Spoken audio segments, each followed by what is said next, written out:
بسم اللہ الرحمن الرحیم۔ السلام علیکم ویورز، میں ہوں رانا فاروق دلدار یوٹیوب چینل کے ساتھ۔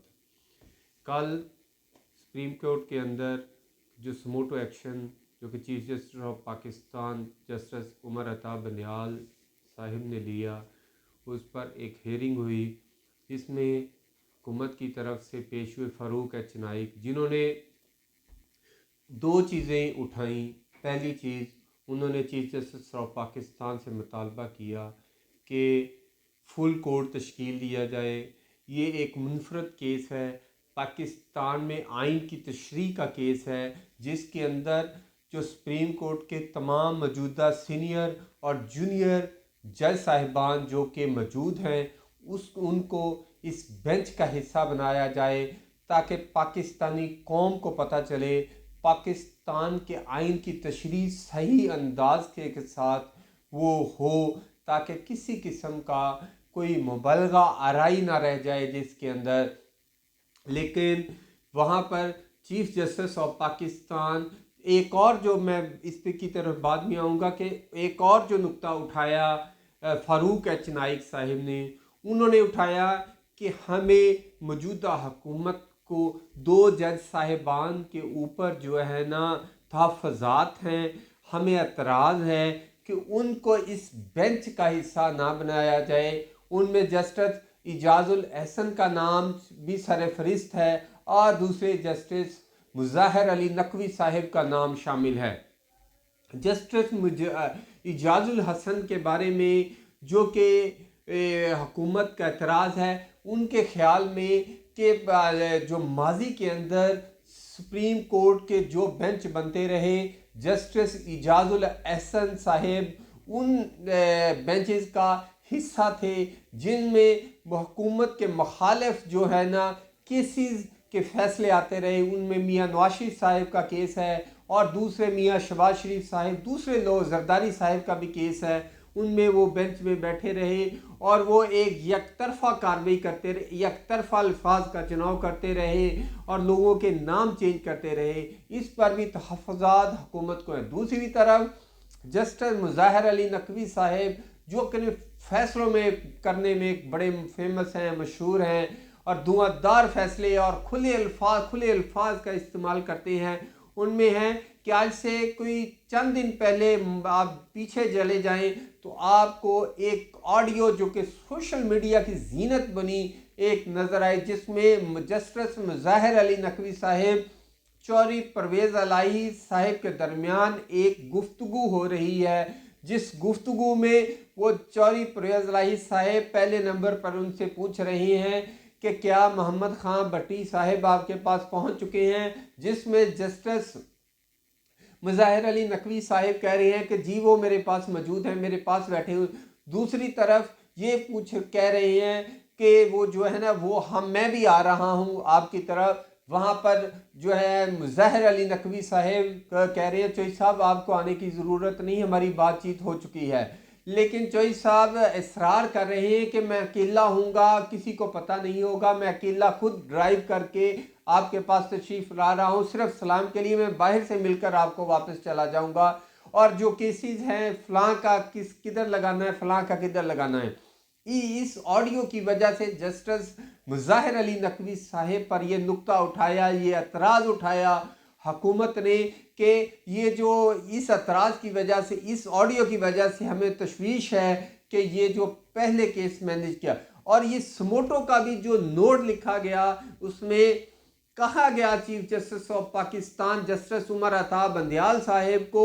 کہ آپ کو سموٹو لے کر یہ جو ملک کے اندر انتخابات التوا کا شکار ہوتے نظر آ رہے ہیں، چیف جسٹس صاحب کو سموٹو لینا چاہیے۔ یہ بھی مظاہر علی نقوی صاحب نے چیف جسٹس کو لکھا۔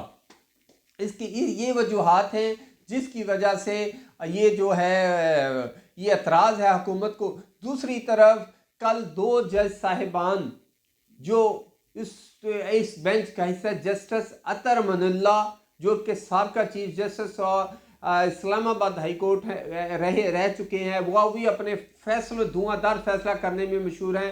اور جسٹس مندوخیل صاحب، انہوں نے کہا کہ شاید یہ چیف جسٹس صاحب کو یہ سموٹو نہیں لینا چاہیے تھا، یہ سموٹو لینے کا اختیار نہیں تھا، انہوں نے آرٹیکل کا حوالہ دیا۔ یہ بھی اعتراض جو ہے نا جسٹس ستر من اللہ اور میاں مندوخیل صاحب نے یہ اٹھایا، لیکن ایک نوٹ تھا جو میاں مندوخیل نے پہلے لکھا، وہ جو ہے فاروق ایچ نائک صاحب نے چیف جسٹس صاحب کے سامنے رکھا، تو چیف جسٹس صاحب بھی ایک حیران ہو گئے کہ کیا یہ ہمارا نوٹ جو کہ مندوخیل صاحب نے لکھا تھا وہ فاروق ایچ نائک صاحب کے پاس کیسے پہنچ گیا۔ اس پر بھی بڑی تشویش آئی کہ کیا یہ ہماری اسٹیبلشمنٹ کا کوئی کردار تھا یا میاں مندوخیل صاحب کا کوئی کردار تھا، لیکن وہاں پر چیف جسٹس صاحب نے کہا کہ جو ہے یہ کہ یہاں بھی اس پر میاں مندوخیل صاحب کے سگنیچر نہیں ہے، اس لیے یہ ایکسیپٹیبل نہیں ہے۔ اس طرح کی سچویشن کل رہی، لیکن جو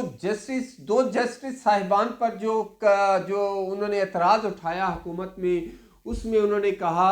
کہ چیف جسٹس کا کہنا تھا کہ آپ اپنے مدعے کی طرف آئیں جو آپ ہمیں بتانا چاہتے ہیں، ہمیں مطمئن کریں کہ حکومت جو ہے الیکشن کیوں نہیں کرانا چاہتی، الیکشن کمیشن کیوں نہیں الیکشن کرانا چاہتی، الیکشن کمیشن کیا خود الیکشن کروا سکتی ہے یا اس کو گورنر یا صدر مملکت ان کو ایڈوائس بھیج سکتے ہیں، اس پر ہے وہ۔ لیکن جسٹس صاحبان کے اعتراض پر انہوں نے کہا کہ اس پر بات چیت ہم جو ہے نا فل کورٹ کے اوپر، اور دو جسٹس صاحبان جو کہ اس بینچ کا حصہ ہے، اس کے بارے میں ہم بات چیت کریں گے پیر کو۔ اب پیر والا دن بڑا ہی اہم ہے، بڑا ہی امپورٹنٹ ہے حکومت کے لیے۔ کیا ملک انتخابات کی طرف جا رہا ہے؟ کیا ملک کے اندر نئے انتخابات یا جنرل الیکشن ہوں گے؟ کیا کے پی کے اندر اور پنجاب کے اندر ہی صرف الیکشن ہوں گے؟ یہ آنے والا ہفتہ جو بہت امپورٹنٹ ہے، اس ہفتے کے اندر مجھے نظر آ رہا ہے کہ اس ہفتے کے اندر کوئی نہ کوئی فیصلہ ہو جائے گا۔ اگر اس ہفتے کے اندر یہ کیس لمبا ہوتا ہے یا اس کیس کو جو نا اس ہفتے کے اندر فیصلہ نہیں سنایا جاتا، تو یقینی طور پر آپ کہہ سکتے ہیں کہ 9 اپریل کا جو دن ہے وہ گزر جائے گا، کیونکہ الیکشن کمیشن کو کاغذات نامزدگی، نشانات اعلان کرنے، بیلٹ پیپر کی چھپائی کے لیے کم سے کم تقریباً 40 سے 42 دن درکار ہوتے ہیں۔ اگر یہ ہفتہ گزر جاتا ہے تو یقینی طور پر انتخابات 9 اپریل سے آگے ہوتے نظر آئیں گے۔ تو آنے والے دن میں کیا حکومت کی طرف سے الیکشن کو اور جو ہے التوا کا شکار کرنے کے لیے کیا کیا اقدامات کیے جاتے ہیں، کون کون سے وکلا پیش ہوں گے؟ نون لیگ کی طرف سے عثمان منصور صاحب پیش ہوں گے، اور جے آئی فے کی طرف سے کامران مرتضی صاحب پیش ہوں، فاروق ایچ نائک صاحب اس وقت جو ہے نا عدالت کے سامنے پیش ہو چکے ہیں۔ لیکن آنے والا ہفتہ جو ہے بہت امپورٹنٹ ہے، اس کے اندر کوئی نہ کوئی فیصلہ دیکھنے کو ملے گا پاکستانی عوام کو، اس لیے اس پر میں دوبارہ گفتگو کروں گا، دوبارہ آؤں گا۔ آپ کے ساتھ اتنی دیر اجازت دیں۔ السلام علیکم۔